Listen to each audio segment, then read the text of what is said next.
Ngulik Sumenep siang ini.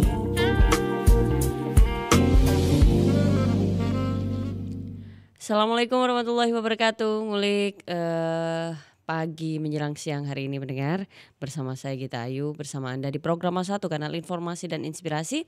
Dan untuk pemirsa RRI Sumenep kami yang tune in saat ini juga di RRI Sumenep Net di YouTube kami. Dan pendengar pagi hari ini kita sudah bersama dengan narasumber kita yaitu Dr. Ahmad Sayyi MPDI yang sudah tersambung via Zoom kami. Assalamualaikum Pak Sayyi ya saya panggilnya ya. Waalaikumsalam Mbak Uli. Mbak ya Mbak siapa ini? Mohon maaf. Saya Gita Ayu Bapak. Kabar baik hari ini? Alhamdulillah sehat. Mbak apa kabar? Ya saya juga sehat. Dan pendengar Bapak Sayyi ya saya panggilnya betul Pak ya? Ya. Bapak Sayyi ini adalah dosen pasca sarjana IAI Al Khairat Pamekasan dan domisili Pamekasan juga ya Pak ya sekarang ya? Domisili di Pamekasan Kota, tepatnya di Lawangan Daya Pademangu Pamekasan. Oke baik pendengar. Dan obrolan kita, topik kita di Ngulik pada siang hari ini yaitu urgensi penguatan moderasi beragama dalam kehidupan berbangsa dan bernegara. Kalau berbicara mengenai moderasi beragama ini, kalau kita melihat dari budaya Indonesia Pak ya, kemudian juga melihat dari sisi keberagaman di Indonesia. Ini sempat menjadi isu, sempat menjadi problem begitu Pak ya di beberapa tahun lalu terkait SARA, terkait moderasi beragama ini, dan harapan kita ini tidak pernah terjadi lagi di momen-momen selanjutnya di kesatuan NKRI. Ini barangkali apa yang menjadi dasar begitu ya Pak, perbedaan keyakinan agama agar kita saling toleransi. Mungkin ini yang kita bahas di awal nih Pak Sayyi. Seperti apa menurut Anda yang memang harus menjadi keyakinan untuk toleransi beragama di Indonesia? Baik, kita harus menyadari bahwa kita hidup di negara Indonesia ini, negara yang majmuk, negara yang multikultural, negara yang di dalamnya terdapat berbagai suku, budaya, ras, etnis, kemudian keyakinan dalam beragama, dan bahkan perbedaan agama itu ada di Indonesia. Sehingga kalau kita tidak menyadari itu, maka akan sering terjadi konflik sosial antar bangsa dan negara. Nah, kita pada siang hari ini, pagi menjelang siang ya, akan bahas tentang pentingnya moderasi beragama dalam kehidupan berbangsa dan bernegara, seperti negara Indonesia yang tadi saya katakan adalah negara yang majmuk, negara yang multikultural, negara yang di dalamnya terdapat berbagai macam aliran agama. Oleh karena demikian, moderasi beragama menjadi unsur yang penting untuk dijadikan solusi agar tidak lagi terjadi perpecahan antara anak bangsa yang hanya disebabkan oleh perbedaan keyakinan, perbedaan praktek keagamaan, dan perbedaan tafsir sebenarnya, karena perbedaan paham keagamaan dalam agama Islam itu yang sering terjadi adalah karena pandangan yang berbeda. Menurut tokoh ini kita harus kunut gitu ya. Menurut tokoh ini kunut adalah syirik dan lain sebagainya. Nah, moderasi beragama adalah gagasan yang ditawarkan oleh pemerintah melalui Kementerian Agama Republik Indonesia sejak beberapa tahun terakhir ini. Kenapa? Yaitu karena sering terjadinya berbagai perpecahan tadi. Sering terjadinya konflik yang diatasnamakan agama. Kemudian apa gagasan yang ditawarkan oleh pemerintah, yaitu moderasi beragama. Apa sih moderasi beragama? Kita maknai secara dasar terlebih dahulu. Secara bahasa, moderasi itu berasal dari kata moderation atau yang dianulir dari bahasa Latin yang berasal yang kemudian diindonesiakan menjadi moderat seperti itu. Moderat adalah sebuah kata sifat turunan dari kata moderation yang berarti tidak berlebih-lebihan atau kita mengambil sesuatu, menyikapi sesuatu sedang-sedang saja. Kata moderasi sendiri berasal dari bahasa Latin yang tadi saya katakan yaitu moderasi, yang berarti kesedangan, tidak berlebihan dan tidak pula kekurangan, alias seimbang begitu ya. Kita harus hidup seimbang. Dalam kamus besar, kata moderat dalam kamus bahasa Indonesia ya, kata moderat itu didefinisikan sebagai pengurangan kekerasan atau penghindaran keekstriman seperti itu. Artinya kita mencegah terjadinya ekstremisme dan liberalisme seperti itu.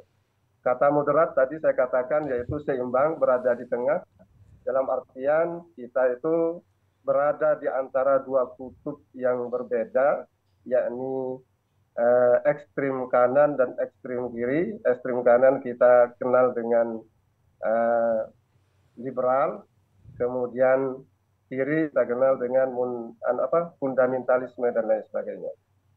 Maka ketika kata moderasi disandingkan dengan kata beragama menjadi moderasi beragama, istilah tersebut berarti merujuk pada sikap mengurangi kekerasan atau menghindari keekstriman dalam cara pandang memahami agama, sikap dan praktek beragama seperti itu. Namun ada banyak pertanyaan di masyarakat. Orang yang bersikap moderat itu adalah orang yang setengah-setengah, tidak dalam beragama. Bukan demikian. Kita tidak dalam kondisi liberal dan tidak dalam kondisi ekstremis yang kemudian dipenuhi radikalisme di dalamnya. Dalam Al-Quran atau dalam bahasa Arab, padanan kata moderasi agama dikenal dengan asal kata wasat gitu ya, atau yang dikenal dengan wasatiyah, yang berarti tengah-tengah.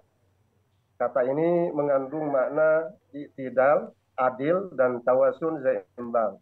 Jadi prinsip yang ada dalam moderasi beragama itu adalah mengajarkan bagaimana kita berlaku adil, bagaimana kita berlaku seimbang, tidak berat ke kanan dan tidak pula berat ke kiri. Adil di sini dalam artian kita harus bijak menyikapi perbedaan yang terjadi di masyarakat, tidak condong pada satu titik dan tidak condong pula pada titik yang lain seperti itu. Baik. Kita berusaha menjadi penengah, seperti itulah kira-kira. Baik. Orang yang menerapkan prinsip wasatiyah bisa disebut wasit ya. Wasit. Wasatiyah tadi saya katakan ini berasal dari mufradat yang berada dalam Al-Quran yang kemudian dimaknai sebagai moderasi beragama seperti itu. Kata wasat ini sudah istilahnya diterapkan dalam bahasa Indonesia dengan istilah wasit. Wasit itu ya kita menjadi penengah. Kalau dalam olahraga ada wasit berarti kita menjadi penengah antara kubu yang satu dengan kubu yang lain. Itu yang kemudian yang diajarkan oleh pemerintah Indonesia melalui Kementerian Agama, pentingnya hidup berdampingan dengan siapapun tanpa harus menjelekkan, menjustifikasi bahwa orang lain itu murtad, menjustifikasi bahwa orang lain itu salah dan lain sebagainya. Sehingga dengan demikian konflik sosial antara kita dalam berbangsa dan bernegara tidak lagi terjadi seperti yang terjadi pada 2018 saat terjadi kekerasan atas nama agama dan lain sebagainya. Baik. Itu barangkali yang bisa saya sampaikan sementara. Pak Sayi, kalau melihat bagaimana perjalanan pemerintah Indonesia menyelesaikan konflik begitu ya. Memang tidak dipungkiri di kurun waktu mungkin 1 dekade ke belakang begitu, ada beberapa konflik keagamaan yang terjadi, mau itu besar dan juga di beberapa yang mungkin tidak biasnya juga tidak besar begitu, yang kecil gitu. Ini bagaimana Anda melihat pemerintah Indonesia menyelesaikan hal ini? Apakah dirasa sudah cukup ada implikasinya kepada berkelanjutan untuk toleransi agama atau bagaimana, Pak Sayi? Untuk Indonesia, komitmen kebangsaan kita sudah kuat sebenarnya, Mbak. Berbeda dengan negara-negara lain yang sampai saat ini luluh lantah hanya karena perbedaan paham dalam keagamaan. Yeah. Bukan karena beda agama, tetapi perbedaan keyakinan paham praktek keagamaan juga justru menjadi pemicu konflik sosial sebagaimana terjadi di Suriah. Mereka sama-sama Islam, tapi kemudian mereka berperang atas nama kebenaran yang mereka anut seperti itu. Nah, untungnya di Indonesia kita pemerintah melalui Kementerian Agama sudah melakukan upayanya untuk kemudian mencegah terjadinya konflik-konflik sebagaimana konflik agama yang telah terjadi di belahan dunia seperti itu. Di Indonesia hanya segelintir saja yang terjadi, seperti misalnya pembakaran rumah agama, pembacokan dan sebagainya, tetapi itu bisa diatasi dengan cara menyadarkan bahwa perbedaan itu adalah sunnatullah dengan istilah ummati rahmatun, perbedaan umatku itu kata Rasulullah adalah rahmat, sehingga tidak perlu diperdebatkan. Biarlah mereka yang berpuasa pada tanggal sekian dan yang kelompok satunya berpuasa lebih awal dan lebih akhir, sehingga tidak lagi terjadi perpecahan. Nah, bagaimana pemerintah menyelesaikan masalah ini? Ya, tidak lain melalui madrasah dan pesantren-pesantren ketika memasukkan moderasi beragama ini melalui mata pelajaran pendidikan agama di berbagai sekolah. Ya, Pak Sayi, ini nge-lag ya. Mungkin jaringannya kurang baik, Pak Sayi. Halo. Masih bersama saya Pak Sayi? Bisa mendengar suara saya?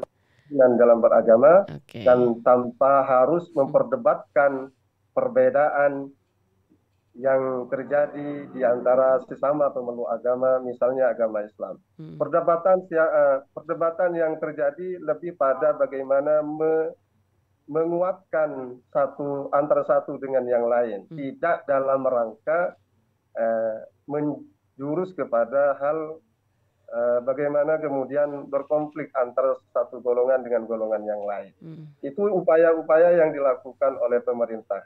Sampai saat ini, gerakan moderasi beragama sudah berlanjut, tidak hanya mulai sekolah dini, tapi juga diterapkan di perguruan tinggi, baik di perguruan tinggi negeri maupun perguruan tinggi nasional, swasta, baik perguruan tinggi yang umum maupun perguruan tinggi yang di bawah naungan Kemenag sendiri. Ini sudah diajarkan melalui berbagai cara, kurikulum, dan mata pelajaran yang diampu oleh masing-masing dosen. Nah, kebetulan pada pagi ini saya diberi kesempatan dalam rangka menyiarkan moderasi beragama ini, pentingnya moderasi beragama ini, agar kita tidak latah dalam rangka menjalankan agama kita sesuai dengan keyakinan kita tanpa harus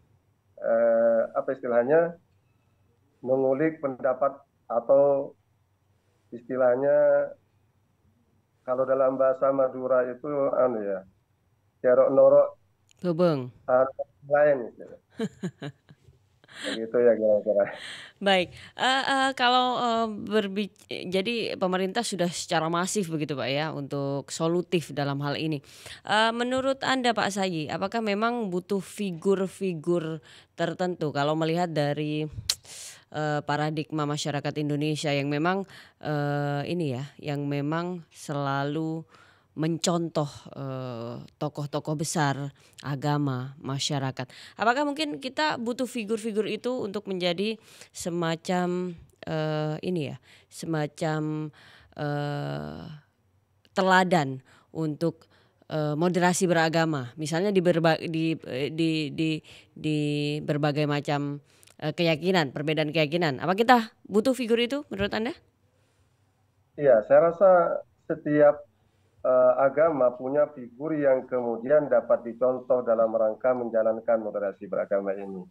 Taruhlah kalau di Indonesia kita ada salah satu tokoh, beliau ahli tafsir dan beliau alim dan alama, seperti misalnya Quraisy Shihab misalnya.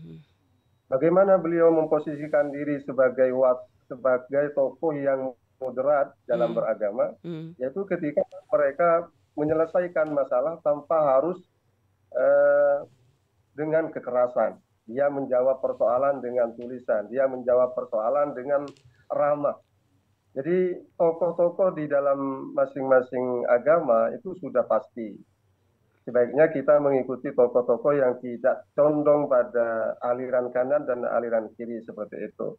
Dalam beragama Islam pun seperti di Indonesia, kita banyak mencontoh tokoh-tokoh yang kemudian dapat kita contoh dalam menjalankan kehidupan berbangsa dan bernegara. Taruhlah misalnya Gus Baha, kemudian pengasuh-pengasuh pesantren yang kemudian tidak membebaskan, artinya mengajarkan kepada santrinya untuk selalu santun, menghormati pendapat orang lain, dan tidak boleh mengkafirkan atau menjelekkan orang lain. Dalam artian bersikap dan bertutur kata seperti itu. Itu diajarkan di pesantren-pesantren. Kalau ketokohan secara nasional, ya kita lihat bagaimana presiden kita menjadi presidennya semua agama, menjadi presidennya semua golongan, semua suku seperti itu. Artinya dia tidak condong karena dia beragama Islam lalu kemudian dia hanya memihak agama Islam, lalu ya agama lain kemudian tidak dibiarkan saja misalnya. Tidak ada dalam sejarah bahwa presiden di Indonesia selaku tokoh sentral di Indonesia ini yang kemudian memihak salah satu golongan, condong kepada salah satu golongan, khususnya dalam hal beragama. Semua diayomi. Nah, sikap-sikap seperti itulah yang harus kita tanamkan, bahwa perbedaan agama, perbedaan praktek dalam beragama, perbedaan ibadah yang kita lakukan setiap hari dalam beragama Islam, prakteknya yang berbeda itu sunnatullah. Tidak perlu kita berat hati kepada orang lain karena tidak sama dengan kita seperti itu. Oke, baik. Demikian barangkali jawaban saya, Mbak, terhadap bagaimana kita harus mencontoh tokoh-tokoh kira-kira seperti itu ya. Oke. Kemudian ini kalau kita flashback historinya gitu ya, memang pernah terjadi salah paham begitu antar perbedaan agama yang menimbulkan istilahnya respon sarkasme gitu ya Pak ya, sampai harus rumah peribadatan yang dibakar atau bagaimana. Nah, kalau kita melihat kalau flashback ini selalu yang menjadi pemicunya adalah provokasi. Ya, dimana berita hoax ya.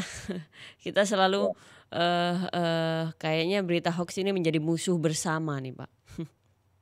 Kalau Anda melihatnya bagaimana upaya-upaya kita terutama ya, kalau pemerintah sudah secara jor-joran untuk memberikan edukasi kepada masyarakat, kita nih yang benar-benar agar punya keyakinan dan tidak gampang terprovokasi, apalagi dengan berita hoax nih. Ya, begini ya Mbak, terima kasih sebelumnya. Akhir-akhir ini kita memang dipertontonkan dengan berbagai macam berita yang kemudian tidak mendidik justru kepada kita. Terlebih berita-berita bohong, berita-berita kotor. Ada beberapa tanda sebenarnya dia dalam berita-berita yang kemudian tidak terhormat menurut saya. Berita hoax gitu ya. Misal saya ngomong apa kemudian caption di gambar itu ditulis dengan saya adalah penjilat dan lain sebagainya. Bagaimana harus menyikapi seperti itu? Kita selaku orang awam, selaku akademisi, atau selaku orang yang terpelajar, atau orang yang pernah belajar di pesantren atau belajar di sekolah-sekolah, terutama di Madura ini, ya kita jangan mudah percaya terhadap berita atau kabar apapun yang kita terima sampai kita benar-benar menerima, mendengar secara langsung dari orang yang dimaksud seperti itu. Katakanlah kalau misalnya saya yang di caption sebagai orang yang sesat oleh orang lain, kalaulah tidak mendengar langsung dari saya apa yang dimaksud, maka tidak perlu dipercaya dan lain sebagainya. Karena akhir-akhir ini mudah menjelekkan orang lain itu, mudah viral dan lain sebagainya. Hanya mudah menulis kata-kata yang kemudian negatif, mengandung unsur negatif, mengandung unsur sara dan lain sebagainya kepada orang yang mau kita jelekkan. Nah, kita diajarkan oleh Rasulullah agar senantiasa mengambil pelajaran bahwa tidak semua berita yang kita terima itu lantas benar, seperti itu. Kita diajarkan oleh Rasulullah agar kita mencari dulu kebenarannya seperti apa. Jangan sampai terprovokasi bahwa demikian ya orang itu mengatakan tentang saya. Jangan. Kita harus mencari kebenarannya terlebih dahulu melalui informasi yang lebih valid. Kita menanyakan kepada orang yang terdekat, kepada orang yang siapa yang dimaksud, agar perpecahan dan konflik sosial tidak terjadi sebagaimana pernah terjadi di Indonesia, dan semoga tidak akan terjadi lagi seperti itu. Baik. Oke, ini memang keyakinan dari diri sendiri, pemahaman dari diri sendiri agar tidak pelin-pelan gitu, itu penting Pak ya? Penting sekali. Kenapa? Karena kita jangan mudah tergiur dengan pendapat orang lain. Kita kembali kepada hati nurani. Dan ketika kita menyikapi persoalan atau kata-kata atau informasi dari orang lain, kita dalam kondisi ramah, bukan dalam kondisi marah ya. Kita tanggapi dengan dingin sehingga suasana menjadi dingin. Jangan justru ketika ada api kemudian kita menambahkan api. Kalau ada api kita kasihlah air seperti itu, agar api itu tidak menyala kemana-mana. Pun demikian, ketika ada fitnah atau berita yang kemudian tidak benar, apalagi mengatasnamakan bahwa tentang agama, mengatasnamakan agama, ajakan atas nama agama dan lain sebagainya, kita justru menyikapinya dengan dingin. Bukan berarti kita tidak peduli terhadap agama kita, tapi tidak semua informasi yang disampaikan di media sosial itu lantas dapat kita telan mentah-mentah. Perlu kita telusuri lebih lanjut, perlu kita kaji kebenaran dan tidaknya, perlu kita selidiki bahwa informasi ini benar atau tidak. Demikian barangkali Mbak. Oke, baik. Tadi kalau Bapak mengatakan kalau ada api jangan tambah disiram gitu. Apalagi sekarang bahan bakar minyak mahal Pak ya, rugi kita tuh. Jadi kalau ada api jangan dikasih sesuatu yang kemudian bisa membuat api itu makin membara seperti itu. Oke, baik, terima kasih narasumber kita pada pagi hari ini, pagi menjelang siang, Dr. Ahmad Sayi MPDI sudah bersama ngulik ya dengan topik kita urgensi penguatan moderasi beragama kehidupan berbangsa dan bernegara. Semoga obrolan kita pada pagi siang hari ini Pak ini bisa paling tidak menimbulkan kesadaran begitu bagi para pendengar yang stay tune hari ini, agar benar-benar melihat sesuatu itu tidak hanya dari sudut pandang yang pendek begitu, tapi dalam koridor yang panjang agar lebih kompleks pemikirannya barangkali. Terima kasih Bapak Sayi sudah sebagai closing statement saya. Silakan. Pada kegiatan kali ini ngaji tentang urgensi moderasi beragama, saya ingin membacakan hadis Rasulullah SAW yang berbunyi qala Rasulullah sallallahu alaihi wasallam, ya ayuhan nas ala inna rabbakum wahidun wa inna abakum wahidun ala la fadla li arabi ala ajami wala ajami ala arabi wala li ahmaru ala aswad wala aswad illa ahmaru illa bittaqwa. Artinya Rasulullah pernah bersabda, wahai manusia sekalian, ketahuilah bahwa Tuhan kalian satu, Bapak kalian juga satu. Ketahuilah bahwa tidak ada keutamaan dari orang Arab terhadap non-Arab, dan juga tidak ada keutamaan orang non-Arab dari orang Arab, kecuali ketakwaan dari kita masing-masing. Artinya, yang dinilai oleh Allah Subhanahu wa Ta'ala, yang dibanggakan oleh Rasulullah SAW adalah tingkat ketakwaan kita, bukan tingkat bagaimana kita menjelekkan ibadah orang lain hanya karena tidak sama dengan kita. Demikian barangkali apa yang closing statement saya pada pagi hari ini. Mudah-mudahan bermanfaat dan barokah. Mohon maaf apabila ada hal yang keliru dan yang ada yang salah. Baik. Karena saya pun sedang belajar tentang moderasi beragama agar tetap hidup rukun damai di negara yang majmuk ini. Demikian Mbak Gita Ayu. Baik, terima kasih banyak dosen pasca sarjana IAI Al Khairat Pamekasan sudah bersama RRI Dr. Ahmad Sayi MPDI. Terima kasih Pak, selamat siang. Assalamualaikum warahmatullahi wabarakatuh. Assalamualaikum warahmatullahi wabarakatuh. Baik pendengar, tuntas sudah kebersamaan kita di Ngulik dan pastikan Anda bersama program Satu Kanal Informasi dan Inspirasi.